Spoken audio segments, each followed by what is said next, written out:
Jean, my stole's all mixed up. I know. Jean gives me a hard time. She's like, it's always so crooked. As I sat down to write this sermon, True Confession, it finally dawned on me that the text that I had printed in the bulletin wasn't correct. I had it in my head that I was going to be preaching on this one, not what the lectionary had dictated for today. So the Spirit was guiding, and I'm going to preach on Mark 12:28 through 34 instead of what is printed in the bulletin. That will be for another day. It certainly has been a week, hasn't it? Political ads are now done. The news cycle has shifted to analysis.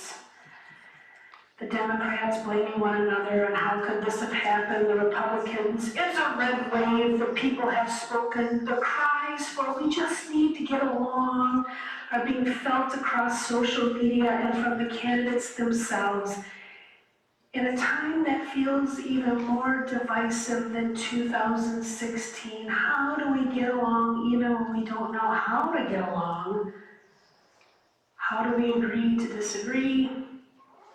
How do we keep on keeping on? How do we love God, love neighbor, and love ourselves? And the big question for me, how do we hope? J.R.R. Tolkien wrote the Lord of the Rings series between 1937 and 1949. This high fantasy epic spans 3 books, The Fellowship of the Ring, The Two Towers, and The Return of the King. Set in the mythical land of Middle-earth, the story follows a young hobbit named Frodo Baggins, who is tasked with destroying a powerful artifact, the One Ring, which corrupts and controls those who wield it. The ring's creation and evil influence are tied to the Dark Lord Sauron, who seeks to reclaim it and then dominate all of Middle-earth. Frodo is joined by the Fellowship, a diverse group of allies, including humans, elves, dwarves, and other hobbits. Their journey is fraught with danger, betrayal, and epic battles as they strive to reach Middle-earth, the only place where the ring can be destroyed. Along the way, themes of friendship, bravery, and the struggle between good and evil are explored, culminating in this climactic confrontation that determines the fate of Middle-earth. In their journey to Middle-earth, Frodo is in conversation with his mentor, his friend, a wizard by the name of Gandalf. Gandalf says, "Always after defeat and a respite, the shadow takes another shape and grows again." Frodo responds, "I wish it need not have happened in my time." Gandalf replies, "So do I, and so do all who live to see such times. But that is not for them to decide. All we have to decide is what to do with the time that is given to us." What are we going to do in this time? Knowing that for some of us, the election results were exactly what were hoped for, and for others of us, it was not. So many things have been said and promised, a dazzling display of words and actions that carry a great deal of consequences. My God, what are we going to do in this time? Well, we turn to the scriptures, shall we? Someone said to me on their way in today, I've been reading my Bible a lot this week. Up to this point in the Gospel of Mark, the delivery and response were met with equal parts of being snarky Yes, Jesus could be snarky. And while in the temple, Jesus was met with Pharisees, Herodians, and Sadducees trying to trap Jesus in his teaching, or rather doing their best to prove Jesus wrong by using the same resources. The same resources Jesus had access to. And it always started out with a familiar equation, so to speak. Teacher, insert a well-thought-out statement that upon initial hearing sounds cordial and sincere until the end when it becomes really passive-aggressive. And then Jesus says to them, insert an equally well-thought-out statement filled with truth and a punchline. And then this debate keeps going back and forth and back and forth until Jesus meets up with the scribes. And one of the scribes was impressed with Jesus' navigational and interpretive ability through the Torah and asked a sincere question: which commandment is the first of all? And I think Jesus took a double take in the moment, the kind where you look at someone and say, did you really just ask me that? The Torah had 613 commandments. And it was not uncommon for the rabbis to gather and to debate the priority of these commandments, since every rabbi and every pastor, for that matter, had their own opinion and theological underpinnings that support why they are right. Not that I'd ever do that. And yet Jesus does not hesitate citing Deuteronomy chapter 6, verses 4 through 5, which is part of the Shema, a cornerstone of Jewish faith that pious Jews recite twice a day. The Shema affirms the unity and centrality of Israel's God, who alone merits the devotion of the whole person. God is God, and you shall love God with all your heart, and with all your soul, and with all your might.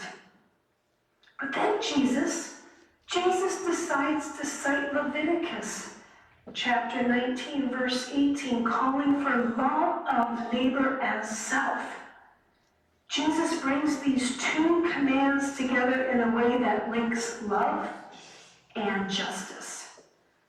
The verse he quotes from Leviticus follows prohibitions against exploitation, making love of neighbor about acting justly toward others, especially the poor and the vulnerable. You shall love your neighbor as yourself could be interpreted implicitly in the first commandment. However, Jesus believed that this of all commandments needed to be explicit. No room for interpretation. You shall love your neighbor as yourself. In his commentary on this text, N. Clayton Croy, professor of New Testament at Trinity Lutheran Seminary in Ohio, writes the following, quote, Jesus will have nothing to do with a piety that has only a Godward dimension. His twofold response to the question about the greatest commandment rules out any religious practice that neglects human obligations. It is precisely the pseudo-piety that 1 John chapter 4, verse 20 warns against. Those who say, I love God, and hate their siblings are liars. For those who do not love a sibling whom they have seen cannot love God whom they have not seen. So the second commandment follows on the first. Croy then uses the following example to make the point. A powerful, if extreme, cinematic portrayal of this occurs in the movie The Godfather. When Vito Corleone dies and Michael realizes that he must take over the crime family, he attends the baptism of his newborn nephew to establish an alibi. As Michael repeats the words spoken to him by the priest, I renounce Satan and all his works. 5 separate murders are simultaneously being carried out at the orders at his orders to establish him as the new boss of the family. Michael's participation in the sacrament of baptism is a grotesque sham in view of his savagery toward human beings. Few church-going Christians commit murder, but do we ever maintain a ritual charade toward God while we act hatefully toward our neighbor? The ritual charade of loving God is alive and well on this day as we consider the deeply misogynistic, homophobic, xenophobic, and racist words and actions that have transpired and will continue to transpire. Human rights, the rights to privacy and bodily integrity have all been called into question. Can we say love of God and love of neighbor while hating our neighbor? Paul Turley, in his blog, How Do We Love, writes, Jesus' linking of the second with the first commandment, while not giving us an obvious answer for our current circumstances, does require us to weigh up all the issues. The first commandment to love God encompasses all that God is and has made and requires us to consider all of creation. The second commandment, to love our neighbors, requires us to consider individuals. This is our responsibility and our dilemma. Hurling Bible verses back and forth to one another can come at a cost, especially if we are unwilling to become the living witness to the words and actions that Jesus spoke. To love God with all your heart, with all your soul, with all your might, and to love your neighbor as yourself is a 2-for-1 commandment that holds us accountable. How shall we love?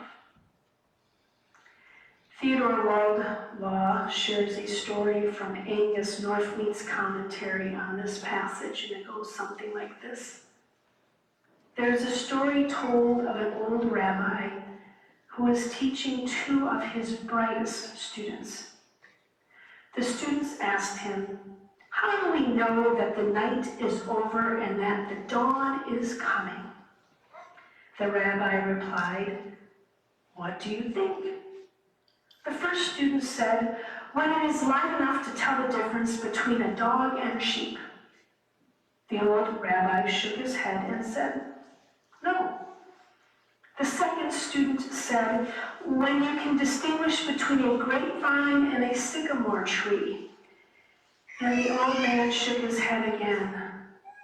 Finally, after they petitioned him again and again, he said, "Here is how you tell when the night is over and the dawn is coming.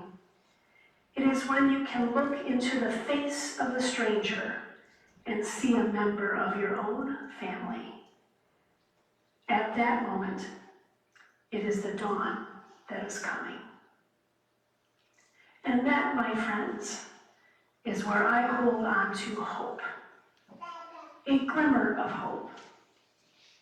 Community, connection, collaboration. Seeing family in the eyes of all of you. Making those connections in the eyes of all of you. This is a direct opposition to isolationist tendencies and Christian nationalism. This is a direct opposition to sexism and homophobia. This is direct opposition to Black and brown bodies receiving inappropriate text messages telling them where they are to work. This is a direct opposition to the God charade. Community, connection, collaboration, hope. How do we get along even when we don't get along? How do we agree to disagree? How do we keep on keeping on? How do we love God and love neighbor and love ourselves? However we figure this out, whenever it happens, the night is over, the dawn comes, the shadows shrink, and the church thrives in being who and what we are meant to be. The church, with all its variety and totality, working together to love God and love neighbor, and to believe and hope that this can actually happen so that our children and the generations following know that love and hope can coexist. So in this time, we grumble, we wonder, we question, we live with our angst, and we live with the hope of resurrection and the love of God that surpasses all understanding. For in a time such as this, the shadows will fade and the light will come again. May it be so. Amen.